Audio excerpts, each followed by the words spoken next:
So I have this male therapist. Let's call him Larry with 3 R's. Larry.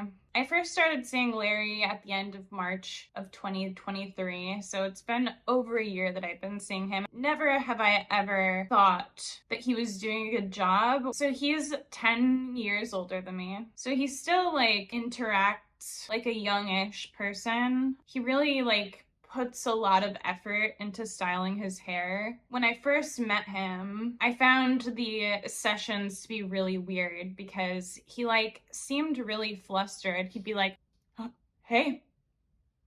Hey. So at first I was going to Larry because I had some issues to work through. I had kind of a traumatic few years with this toxic Colombian guy that I was dating. At first I really tried to talk about those issues, but every time I would talk about my real issues, Larry would just kind of clam up and he wouldn't say anything. Maybe once every 15 minutes he would try and interject a piece of knowledge or an insight, but he would mumble it and trip over his words so that I literally could not understand what he was saying. He would be like, and I'd be like, yeah, I've never thought of that before. Thank you so much for the insight. And I wouldn't actually know if I was responding appropriately because I could not understand what he was saying. He also he dresses up like a really cool guy from 2010, the really tall hair. He wears all black and he clearly thinks he's really cool. I'm I'm afraid to be talking about this because on some level I kind of feel like he might be looking for this YouTube channel. He knows that I have a secret YouTube channel. That's another part of the story. So I stopped talking to him about my real issues, right? Because every time I would talk about my real issues, it just would feel really weird. So I just started monologuing for an entire hour about whatever I was interested in at the time. So this one time I monologued at him about My Chemical Romance. Somehow I just discovered My Chemical Romance last year. I would monologue about really lighthearted topics. It turned into social chatting hour. He wanted to talk to me like we were friends at school. He clearly didn't want to be my therapist. He really lit up when we would talk about social topics. And so that's what I started doing. But after a while, okay, so last summer I started dating someone. It seems like I'm always dating someone, and that's because I often am. This person I was dating came on really strong. This is the story of my life. This person came on really strong and he was like, oh my God, you're so amazing. I've never met anyone like you, blah, blah, blah. And I was like, yes, I'm gonna go along for this ride. And then he cooled down and got really the term I would use for his personality was brittle. His mood was very easily broken. Obviously, I blamed this on myself. I was like, he's clearly not being fun ever because I'm not being fun all the time. I should be fun and entertaining all the time. I start to kind of obsessively think about this. So I was like, okay, I'm gonna fucking bring this situation to Larry. I don't trust Larry. I don't even like Larry, but I'm gonna talk to him. Gonna talk to Larry. So it's mid-August. I tell Larry hey, I'm probably overreacting, but I've been dating this guy. Things were going really well for a while, but all of a sudden he's not treating me in the same way, and it's he denies it and I don't know what to do. And Larry immediately gets so weird with me. It sounds like his voice is breaking and he sounds really upset, and he really goes in hard on the concept of me being in a relationship. He's like, oh, should you really be dating one person right now? That's really a lot to put on one person. I think you should be dating multiple people at one time. And I pushed back and I was like, yeah, I don't really have the capacity to do that.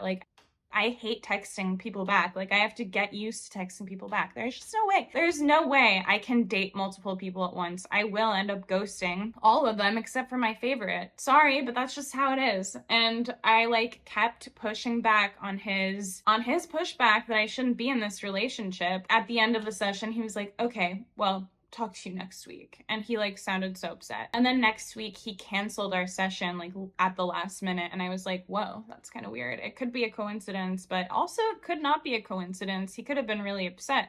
by the fact that I revealed that I was in this relationship. And then during subsequent sessions, I was like, I don't trust him. Like, it kind of seems like he has an ulterior motive. And yeah, I am not going to talk to him about my relationships anymore. But then every week he would bring up my relationship and he would be like, so what about that guy? Obviously, I would lie every week. I would be like, oh, things are going fine, you know, because I did not want him trying to shift my view of my relationship. Every time I would say things were going fine, he would like try and diss this guy that I was dating. And he would be like, yeah, it really seems like he's like a macho man and he's like trying to prove himself as like a tough guy, which is hilarious because this guy that I was dating last year is like the least tough person I've ever met. Like, he wears exclusively little boys' clothing and like women's clothing. He wears only women's jackets. I can't think of someone who is less macho. Like, he's the kind of person who's like, yeah, I would prefer to date a woman who's taller than me. My therapist got it all wrong. Like, he was dead wrong about this guy that I was dating. And that's how I knew that he was making things up, because I never would have said anything that would have suggested that he was a tough guy. But this became his common refrain, and he would always make sure to end a session by being like, yeah, I think you shouldn't be with this guy. So time passes, and the relationship between me and the macho man ends. And then at the end of one of my sessions with Larry's like, so how's it going with the macho man? And I'm like, we decided to like end things romantically, but we're gonna stay friends, I think. And like, you know, I'm not 100% sure. Like, maybe there's a chance that we could get back together in the future, but like, I'm not really sure if I want to. He immediately was like, I don't think you should be friends with him. Like, you're like just leading him on. You need to cut it off. Like, it's really like cruel of you to continue engaging with this person, and you're just like enabling his behavior. And I was like, I'm like not going to cut him off. Sorry. And once again, he got really upset. I don't know if he actually got upset, but like he had that like voice cracking at the end of the call and being like, okay, well, talk to you next week. And then the next week, he once again canceled on me at the last minute. And I was like, this is becoming like a pattern. So I ended up looking him up. I ended up looking him up on Facebook. And what I found was interesting, I guess. All of his pictures are of him ironically making like a tough guy face at the camera. All of these selfies being like, he like is clearly trying to look smoldering and intense. His bio on Facebook is, you don't want to know. Why is his Facebook public if he's a therapist? And he has all of these videos of him, public videos, available to his clients to watch, of him crowd surfing, like clearly fucked up at concerts. And like I noticed that there were like a sharp uptick in videos that he posted of concerts around the time that I was talking about my interest in like punk and hardcore shows. I was like, I wonder if that's a coincidence, but it's hard to say. And like, you might be wondering, why are you still talking to this therapist? And the answer is, I like actually don't know. In a way, I kind of feel bad about not talking to him, because I feel like he'd get really upset, but maybe I'm just projecting that onto him. I don't know. But anyway, so like last winter, I went home for the holidays, and my hometown is super lonely. I have mentioned this before. I don't have a lot of friends in my hometown, but there was this one person who I'm gonna make a video about later, but he might secretly hate me, but he might also secretly be in love with me. I'm not sure. And I also might secretly be in love with him. So there's a lot of baggage there, but like I really wanted to hang out with him, and like I thought about this for so long. Like I had my breakup right before I went home for the holidays, and I like to go home for the holidays for quite a while, like 2 months. Honestly, like 2 months. It's just so cozy, you know? So I go home for the holidays and I'm thinking it over. I'm like, I just broke up with this guy. Like, maybe this is a sign that I need to reconnect with my old high school boyfriend. I don't know if I could call him that, because like, you know, we never even kissed, but like there was definitely an understanding that we were romantically involved. Okay, so I go home for the holidays, and eventually I'm like, yeah, I'm gonna text my high school boyfriend. And so I mentioned this to Larry for some reason. I'm not sure why I mentioned it to him. Maybe I was just at a loss for things to talk about, or like I'm not really sure, honestly, why I brought this up. I told Larry that I was planning to text a friend from high school, and he immediately assumes that I'm talking about a woman. He starts referring to my high school friend as a she. And I'm like, actually, it's a he, and we have a lot of history, and he might hate me, but I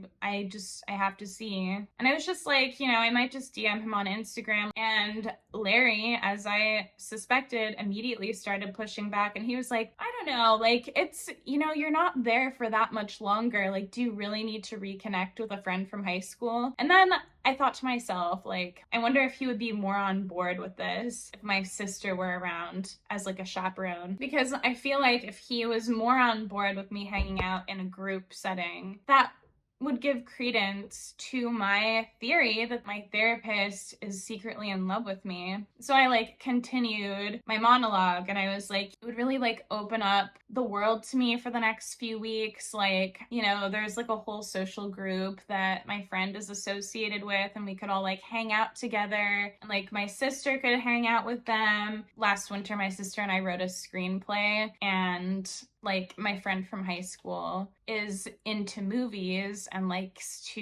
he at least likes the idea of making movies. So I was like, yeah, and he could help with our screenplay, Christmas tow truck. And all of a sudden, when I'm presenting this potential reconnection, he's like, oh, that actually sounds like a really good idea. Like, maybe it would be fun to hang out with people as a group. And I was like, I'm on to you, Larry. Like, you don't want me to hang out alone with a guy. So once again, I ended up dating someone over the summer, and Larry once again was like, I don't think it's a good idea for you to be focusing your attention on one man. You need to be going on dating apps and dating multiple people. And I was like, I don't want to do that. And he was like, well, I use Bumble and really works well, and I think you should consider it because you wouldn't want to get tied down too soon, and you never know who you can meet on these apps. And I was like, yeah, but I don't want to meet someone on a dating app. That is so unromantic. And he would always be like, well, it's just a suggestion. And he would get so like defensive. And every time I am interested in a guy, every time I reveal that I've been dating someone, he gets so weird. And then he doesn't want to talk to me for a week. It's not even just if I'm romantically involved with a guy. Like, he doesn't like me hanging out with guy friends either. Like, I was telling him about this person who I don't really enjoy talking to. He's like sort of a friend, and the reason that I keep him around is because he has a pretty wide social network and I could meet people through him. I know that sounds very mercenary, but it is what it is. Like, I'm friends with him because he's a potential connection to meet other connections. But like, generally, I find him really unsupportive of my like creative projects, so I just like don't really like hang out with him. He also is like weirdly controlling in social settings. But I was just explaining to Larry that like, yeah, I am hanging out with this person and I don't really like him, but in a group setting it could maybe be good because I could meet people through him. So if Larry had just said, you don't need to hang out with someone you don't like to hang out with, that would have been good advice, in my opinion, from a therapist. But Larry didn't say that. Larry said, if I were you and that guy, let's call him Carlos, if I were you and Carlos showed up at my door, I would open the door with my tase up, safety off. And I was like, ooh, tough guy. Larry hates all of the men in my life, except for my dad. I think it's interesting that he wants me to be on a dating app. I think it's interesting that he wants me to be on Bumble. He always makes sure to note what dating app he's on. He does seem to want me to date many people at once, so that I don't commit. He thinks that I should not commit. And anytime I mention having a relationship with someone, which I don't even mean as like a big R relationship, I just mean like I have a relationship to this person, not like we have a relationship, we're married. Like, when I use the word relationship, I'm not saying it like that, but every time I say that, he's like, ooh, do you really want to be using the R word? That seems really intense. Like, I'm not sure you want to use the R word with this person yet. And I'm like, the R word, relationship, is a very versatile word. Like, I'm not going to stop using the word relationship. Could Larry, could he be just like a weird guy who doesn't have a big crush on me? Absolutely. Do I think he has a secret crush on me? Absolutely. I really do. As a professional, well, no, I'm not a professional woman. I'm not paid to be a woman, but like as a person, as a female person who's existed in the world, I can always tell. Even if I pretend to be very naive to the advances or the hints of a man or like the way that he reacts to me, I always know when a man is interested in me and when they're trying to manipulate and vie their way into a place in my life. I know when they're doing that, and that is what Larry steals.